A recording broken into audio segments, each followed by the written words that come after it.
എട്ടിക്കുളത്ത് താജുൽ ഉലമയുടെ ഉറൂസിന് സമാപനത്തിൽ വാഴ്ന്ന സാധുവായ ഞാൻ കുറച്ചു നേരം പറയാൻ അവിടെ പോയിരുന്നു. മഹാനായ പുറാത്തങ്ങളെ കുറിച്ച് നമുക്ക് എല്ലാവർക്കും അറിയുകയും ചെയ്യാം. ഒരു ചെറിയ സംഭവം ഞാൻ പറഞ്ഞു തരാം. താജുൽ ഉലമയുടെ ആണ്ടിന്റെ സമയം കൂടിയാണ്. റബീഉൽ ആഖിറിലാണ്, 1-ാം തീയതിയാണ് മഹാനവറുകൾ ഈ ലോകത്തോട് വിട പറഞ്ഞത്. ഉള്ളാൾ തങ്ങളെന്നാണ് നമ്മളെല്ലാവരും അറിയുക. ആ ആണ്ട് നേർച്ചയ്ക്ക് ആണ്ടിന് കഴിഞ്ഞ വർഷം എറണാകുളത്ത് ഒരു മജ്‌ലിസിലെത്തുമ്പോൾ അവിടെ ഉമർ എന്ന് പറയുന്ന ഒരു സഹോദരൻ INTUC-യുടെ സംസ്ഥാന സെക്രട്ടറി ഉണ്ട്. സാധുവായ എന്നെ പ്രസംഗത്തിന് വിളിക്കുമ്പോൾ തന്നെ അതിന് തൊട്ടു മുമ്പ് 2 മിനിറ്റ് ഉമർക്ക് പറയും എന്ന് പറഞ്ഞു. ഉമർക്ക് കയറി നിന്നിട്ടൊരു സംഭവം പറഞ്ഞു. ബഹുമാനപ്പെട്ട ഖുറാത്തങ്ങളുടെ ഒരു വിശേഷം മറ്റൊന്നുമല്ല,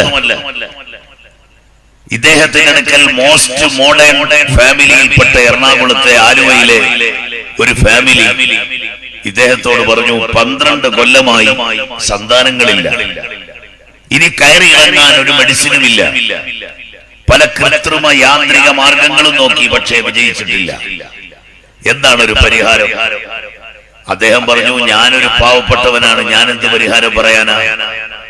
പക്ഷേ എനിക്കൊരു നല്ല സ്നേഹമുള്ള തങ്ങളെ അറിയാം, ആ തങ്ങളെ പറഞ്ഞു തരാം, നിങ്ങൾ അദ്ദേഹത്തിനോട് പറഞ്ഞാൽ മതി എന്ന് പറഞ്ഞു. ആരാന്ന് ചോദിച്ചപ്പോ വലിയ തങ്ങളായിരുന്ന താജുൽ ഉലമയുടെ മകൻ സയ്യിദ് ഖുറാത്തങ്ങളാണെന്ന് പറഞ്ഞു. എട്ടിക്കുളത്ത് ചെന്നാൽ കാണാമെന്നും പറഞ്ഞു. അങ്ങനെ ട്രെയിനിൽ ഇവർ യാത്ര ചെയ്ത് എട്ടിക്കുളത്തെത്തി. എട്ടിക്കുളത്ത് ഇരുന്ന് ഖുറാത്തങ്ങളെ കണ്ടു നോക്കുമ്പോ പെട്ടെന്ന് തന്നെ മഹാനവറുകൾ നൂറുകണക്കിന് ആളുകളെ സ്വീകരിക്കുന്നതിന്റെ ഇടയിൽ 12 കൊല്ലമായി കുട്ടികളില്ലെന്ന് പറഞ്ഞപ്പോ വെള്ളത്തിലേക്ക് ഒരു കുപ്പി വെള്ളമെടുത്തു വരാൻ പറഞ്ഞു. വെള്ളമെടുത്തു കൊണ്ടുവന്നപ്പോ ജസ്റ്റ് ഒന്ന് ഊതി കൊടുത്തു, എന്തോ ഒന്ന് ചൊല്ലി ഊതി കൊടുത്തു. ഈ പാവപ്പെട്ട ഫാമിലിക്ക് ഇതായിരിക്കും മരുന്നെന്ന ഒരു ധാരണയുമില്ലായിരുന്നു. ഇവരെന്തൊക്കെയോ പ്രതീക്ഷിച്ചാണ് പരീക്ഷണശാലകൾ മുഴുവൻ കയറി നടന്ന ഇവർ അവിടെ എത്തിയത്. അപ്പൊ ഇവരെന്ത് ചെയ്തു? അവിടുന്ന് വേറെ അന്തം വിട്ടിട്ട് അവിടുന്ന് തിരിച്ച് യാത്ര ചെയ്തു. എറണാകുളത്ത് തിരിച്ചെത്തിയപ്പോൾ ഈ ഭർത്താവ് ഭാര്യയോട് ചോദിച്ചു, എടീ, നമ്മളിപ്പോ ഒരു ബിസ്ലേരി വാട്ടറിന് വേണ്ടിയാണോ ഇവിടുന്ന് അവിടം വരെ പോയി കഷ്ടപ്പെട്ടത്? ഞാനും നിങ്ങളോട് ചോദിക്കാൻ നടക്കായിരുന്നു, ദാ കിടക്കുന്നു വെള്ളം എന്ന് പറഞ്ഞിട്ട് ഈ കുപ്പിയും വെള്ളവും എടുത്ത് ഫ്രണ്ടിലെ തെങ്ങിന്റെ മൂട്ടിലേക്ക് എറിഞ്ഞു. അവരങ്ങിട്ടുപോയി. അവരുടെ ദൗർഭാഗ്യം, ഇട്ട ഉടൻ അടപ്പും തുറന്ന് വെള്ളം കംപ്ലീറ്റ് അവിടെ പോവുകയും ചെയ്തു. ഇപ്പൊ ഈ മുറ്റമൊന്നും അല്ലല്ലോ, എല്ലാത്തിലും എന്താണ് അതിന് പറയുന്നത്, ഇന്റർലോക്ക് ഇട്ട് നിർത്തിയിരിക്കുക, തെങ്ങിന്റെ മൂട് വരെ. അപ്പൊ അതിനകത്ത് തെറിച്ച് വെള്ളമെല്ലാം പോവുകയും ചെയ്തു. സുബ്ഹാനല്ലാഹ്. ഈ ഉമർക്ക് പറയാണ്, രാത്രിയിൽ ഇവർ 8:30 മണിയായപ്പോൾ എയർ കണ്ടീഷനുള്ള റൂമിനകത്ത് കയറി. ഇവർക്ക് നല്ല സൗകര്യമുള്ള സമ്പത്തുള്ള വീട്ടുകാരാണ്. അവരതിനകത്ത് കയറി അതാ AC ഓണാക്കിയിട്ട് കിടന്നുറങ്ങാൻ ഒരുങ്ങുമ്പോ കണ്ണിൽ ഉറക്ക് പിടിക്കുന്നില്ല. ഈ വീടിന്റെ ചുറ്റുഭാഗവുമുള്ള 4 സൈഡിൽ നിന്നും അതാ നവജാത ശിശുക്കളുടെ ശ്വാസം പിടിച്ചുള്ള കരച്ചിലാണ്. 100 കണക്കിന് ബേബികളുടെ കരച്ചിൽ, അതും ശ്വാസം മുട്ടിയിട്ടുള്ള കരച്ചിൽ. എവിടുന്നാ കേൾക്കുന്നതെന്ന് ഇവർക്കറിയില്ല. AC-ക്കകത്ത് പുറത്ത് ശബ്ദം കേൾക്കാത്ത റൂമിൽ ശീതീകരിച്ച മുറിയിലാണ്. സുബ്ഹാനല്ലാഹ്. രാവിലെ വരെ ഒരു പോള കണ്ണടയ്ക്കാൻ 2 പേർക്കും കഴിഞ്ഞില്ല. ഈ കുട്ടികളുടെ കരച്ചിലോടെ കരച്ചിൽ. അവസാനം അവർക്ക് മനസ്സിലായി ഇതിൽ പ്രശ്നങ്ങളുണ്ട്. ഒരു കോമൺ സെൻസ് വെച്ച് അവർ മനസ്സിലാക്കിയതാണ്. അവർ ഉമർക്കായ രാവിലെ തന്നെ വിളിച്ചു. ഉമർക്ക, പേടിച്ച് വിറച്ചിരിക്കുകയാണ് ഞങ്ങൾ 2 പേര്. ഇങ്ങനെ ഒരു സംഭവം ഉണ്ടായി. സംഭവം ഞങ്ങൾക്കൊരു ചെറിയ അബദ്ധം പറ്റി. ഞങ്ങൾ ആ വെള്ളം മാത്രമല്ലേ ഉള്ളൂ എന്ന് വിചാരിച്ച് അതിനെ ഒന്ന് നിസ്സാരമാക്കി അവഗണിച്ചു പോയി. അപ്പൊ ഉമർക്ക് പറഞ്ഞു, എന്ത് പണിയാ നിങ്ങൾ കാണിച്ചത്? ഈ വെള്ളം നിങ്ങൾ എന്തിനാ എടുത്ത് കളഞ്ഞത്? അത് ഞങ്ങൾ ചെയ്തു പോയി ഉമർക്ക, പരിഹാരം എന്തെങ്കിലും പറഞ്ഞു തരണം. ഉമർക്ക് പറഞ്ഞു, അവിടെ പറഞ്ഞ ഭാഷയാണ്, ഞാൻ ജാഹിലാണ്, എനിക്കൊന്നും അറിയില്ല, നിങ്ങൾ ആ തങ്ങളുടെ അടുത്ത് തന്നെ പോയി പറയാന്നല്ലാതെ ഒരു രക്ഷയില്ല എന്ന് പറഞ്ഞു. അപ്പൊ ഇവര് അദ്ദേഹത്തോട് ചോദിച്ചു, ഉമർക്ക ഒരു കാര്യം പറഞ്ഞു തരുമ്പോ ഡീറ്റെയിൽസ് പറയണ്ടേ, അവിടെ ചെന്നാൽ ഒരു ഊത്തും ഒരു കുപ്പി വെള്ളമേ കിട്ടുള്ളൂ എന്ന് പറയണ്ടേ, ഞങ്ങൾ വേറെന്തൊക്കെയോ പ്രതീക്ഷിച്ചു പോയി, ഞങ്ങൾക്ക് ഇതിനെ കുറിച്ച് യാതൊരു അറിവില്ലായിരുന്നു, നിങ്ങൾ ഈ വിഷയം തന്നെ അറിയാതെ പറ്റിപ്പോയതാണെന്ന് അവിടെ ചെന്ന് പറഞ്ഞാൽ മതി എന്ന് പറഞ്ഞു. രണ്ടാമത് എട്ടിക്കുളത്തേക്ക് ഇവർ പോയി.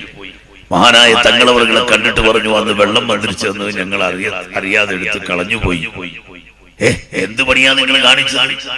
എന്റെ ഉപ്പ താജുൽ ഉലമ ഇജാസത്ത് എന്ന പരിശുദ്ധ ഖുർആനിൽ നിന്നുള്ള ശിഫാഇനുള്ള ആയത്തുകളല്ലേ, അല്ലെങ്കിൽ അതല്ലേ ഞാൻ മന്ത്രിച്ചത്, എന്തിനാണ് എടുത്തു കളഞ്ഞത്? എന്തായാലും എന്റെ അടുത്ത് ചോദിച്ചിട്ടൊന്നും കാര്യമില്ല, ഞാൻ പൊരുത്തപ്പെടാതിരിക്കാൻ പറ്റുകയുമില്ല, പടച്ചവനോട് ചോദിച്ചാൽ മതി എന്ന് പറയും. അപ്പൊ ഇവർക്ക് തോന്നി പടച്ചവനോട് ചോദിക്കൽ ഇച്ചിരി എളുപ്പമുള്ള കാര്യമാണ്, ഇവർക്ക് അത്രേ മനസ്സിലായുള്ളൂ. എന്തായിരുന്നാലും സാധുക്കളാണ്, അവരെ കുറ്റപ്പെടുത്തിയിട്ട് കാര്യമില്ല. അപ്പൊ അവര് അവസാനം അവിടെ നിന്ന് കരഞ്ഞ് പറഞ്ഞിട്ട് ലാസ്റ്റ് പറഞ്ഞു, ഒരു കുപ്പി വെള്ളവും കൂടെ അവിടെ നിന്ന് മന്ത്രിച്ചു തരണം, അതിപ്പോ വേണ്ട, ഇനി അടുത്തൊരു തവണയാകാം. ഇത് ഖുറാത്തങ്ങളുടെ ശൈലിയേ അല്ല, അടുത്ത തവണയാകാമെന്ന് പറയൽ.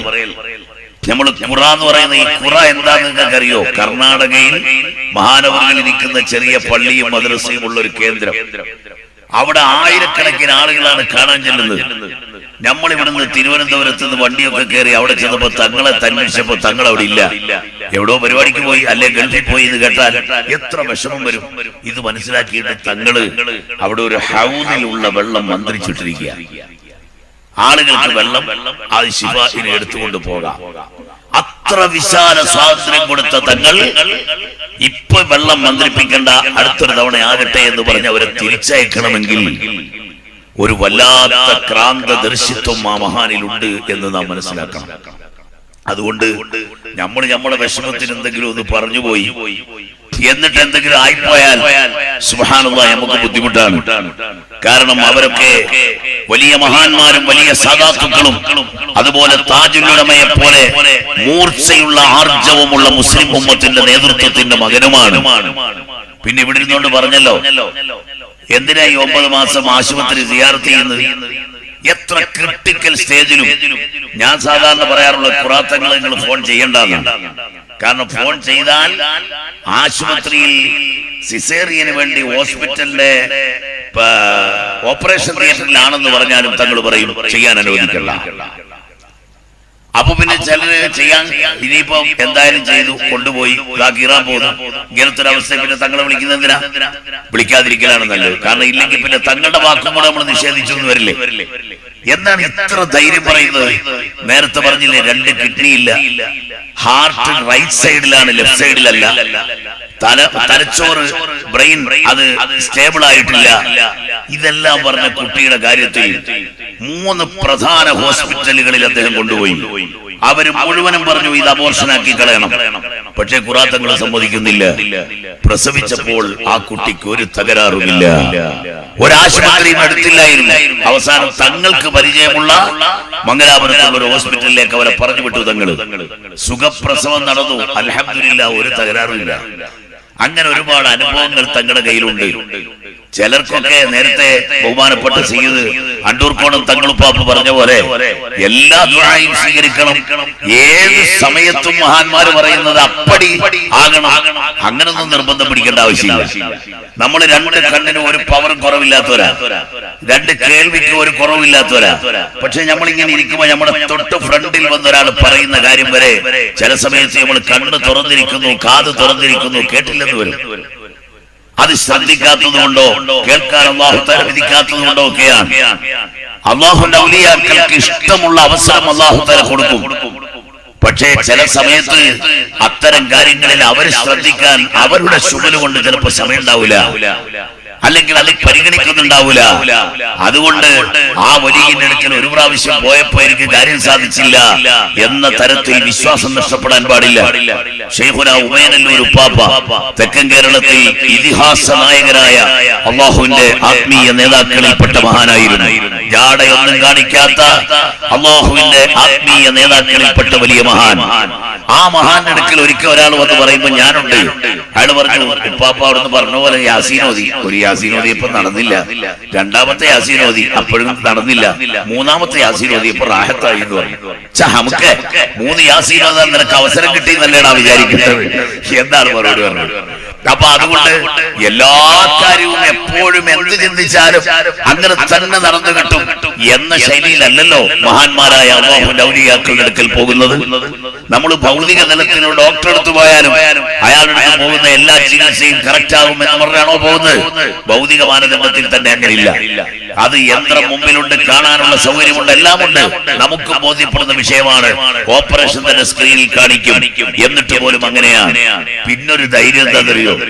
ചിലപ്പോ നമ്മൾ തങ്ങൾപ്പാനോട് ചോദിച്ചിട്ട് കുടുങ്ങിയിട്ടുണ്ടാവും. പിറന്ന കുഞ്ഞിന് ചിലപ്പോ എന്തെങ്കിലും തകരാറുണ്ടാവും. എന്നാലും തങ്ങൾ മാറൂല. തങ്ങൾ എന്ത് പറഞ്ഞാലും മാറൂല. എന്താ വിഷയം? 12ാമത്തെ മാസം തുടങ്ങുമ്പോഴാണ് തങ്ങളുടെ ഉമ്മ പ്രസവിച്ചത്. 12 മാസത്തോളം ഗർഭാശയത്തിൽ കിടന്നിട്ട് ഒരു തകരാറും സംഭവിച്ചിട്ടില്ലെന്നതിന്റെ നേർസാക്ഷിയാണ് തങ്ങൾ. ആ കിട്ടുന്ന ധൈര്യം ശരിയല്ല. തങ്ങളോട് ഞാൻ പ്രത്യേകം എടുത്തു ചോദിച്ചു ഒരിക്കൽ സംഭാഷണത്തിൽ. തങ്ങൾ പറഞ്ഞു, എന്റെ ഉമ്മിച്ച് പറഞ്ഞിട്ടുണ്ട് 12ാമത്തെ മാസം തുടങ്ങുമ്പോഴാണ് എന്നെ പ്രസവിച്ചത്. അതുകൊണ്ട് സഖാഫി ആര് പറഞ്ഞാലും ഞാൻ കുലുങ്ങൂല. അള്ള വിധിച്ചതല്ലെങ്കിൽ മരിക്കും, അല്ലെങ്കിൽ അവയവങ്ങൾക്ക് പ്രശ്നം ഉണ്ടാവും. അതിനെന്തിനാ വെറുതെ സ്കാൻ ചെയ്തിട്ട് പ്രശ്നമുണ്ടാകുന്നത്?